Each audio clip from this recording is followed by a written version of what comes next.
नमस्कार दोस्तों।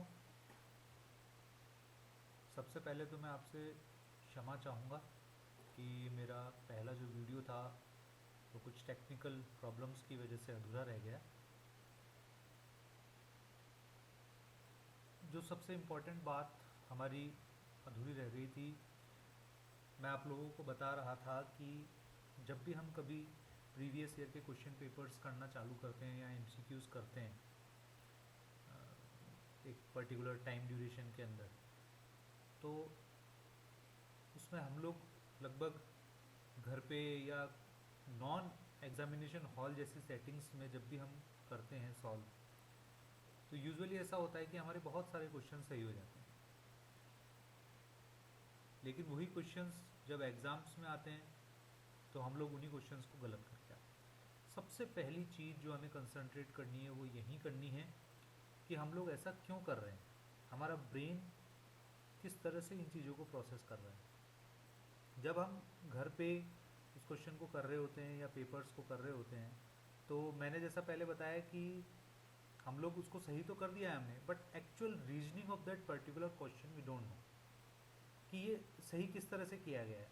उस समय हमने थोड़ा बहुत भी एक्सक्लूज़न इंक्लूज़न क्राइटेरिया लगा के उसको सही कर दिया, बट एक्चुअल कंसेप्ट हमें पता नहीं होता है। और वो जो क्राइटेरियाज हमने वहाँ लगाए होते हैं, कुछ क्राइटेरिया उनमें से एग्ज़ाम में नहीं फुलफिल होते हैं और अल्टीमेटली हम लोग सिली मिस्टेक कर बैठते हैं और वो क्वेश्चन गलत हो जाता है।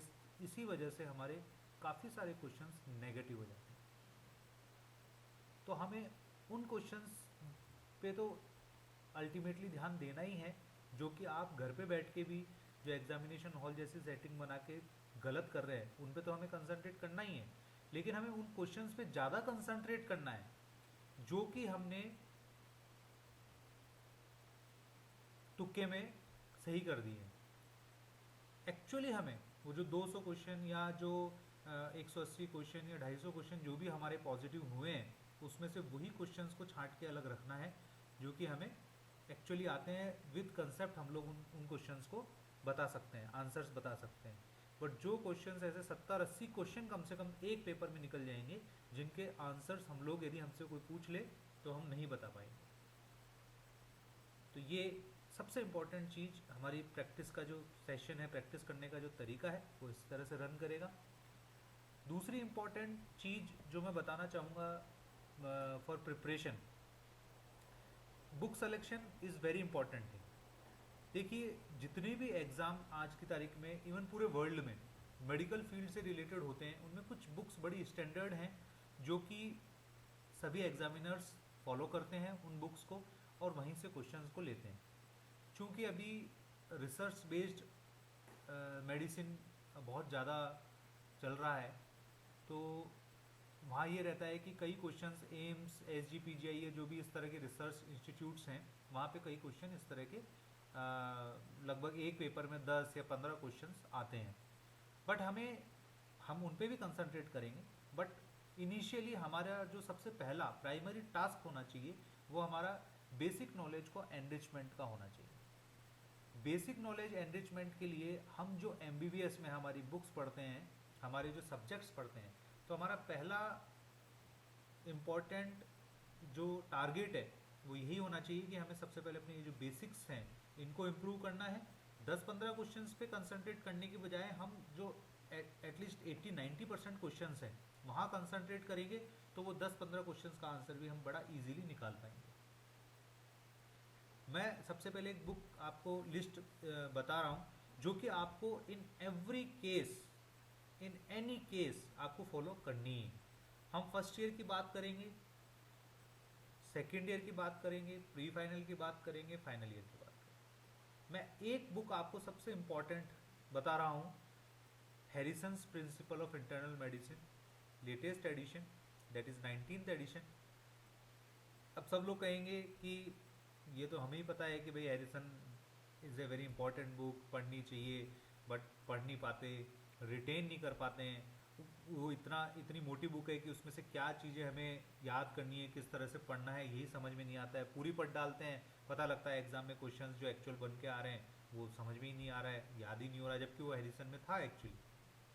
तो हमारी जो लेक्चर सीरीज आगे चलेगी उसमें सबसे मेरा जो इम्पोर्टेंट थर्ड पार्ट रहेगा वो यही रहेगा कि कि हैरिसन को किस तरह से पढ़ना है, और उसमें मैं आपकी मदद करूँगा।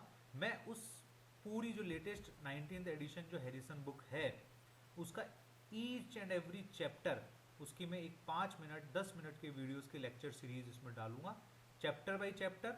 और मेरे हिसाब से या जितना मैं अपना प्रयास करूंगा उसको सुनने के बाद में आपको, आपके सामने यदि हैरिसन है और आप वो लेक्चर सुनते हैं, ऑडियो सुनते हैं, वीडियो देखते हैं, उसके बाद में आपको मेमोराइजेशन बहुत ईजी हो जाएगा, कंसेप्ट फ्रेमिंग बहुत ईजी हो जाएगी, और हम लोग ईजीली अपना काम हैरिसन वाला पूरा कर पाएंगे।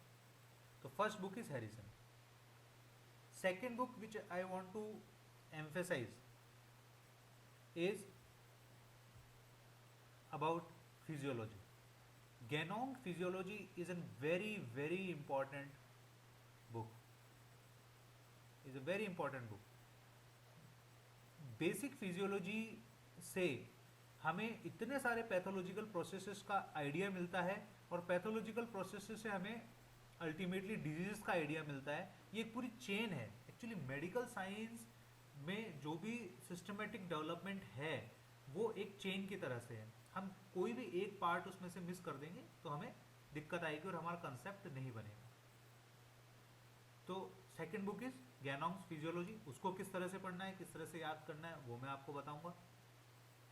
Third important, very important book is Robins pathology.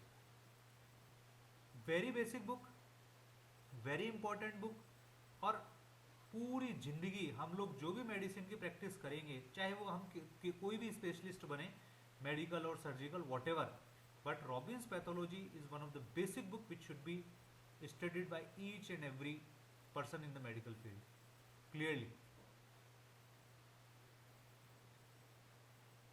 And the fourth one is KD Tripathi.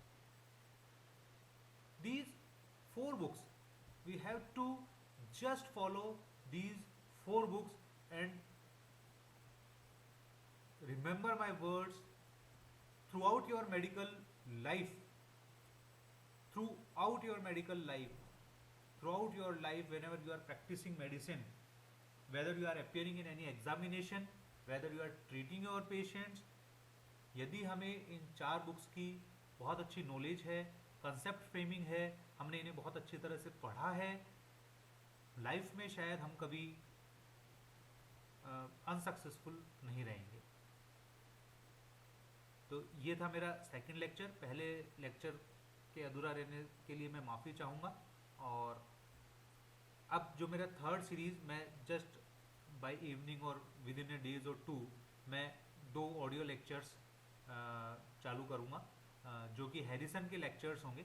उससे पहले मैं एक लेक्चर में आपको ये बताऊँगा कि हैरिसन को किस तरह से पढ़ना है, गैनोम को किस तरह से पढ़ना है, रॉबिन्स को किस तरह से पढ़ना है, और केडी त्रिपाठी को किस तरह से पढ़ना है।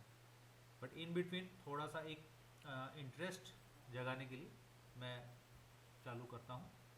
थर्ड लेक्चर मेरा जल्दी आपको मिलेगा।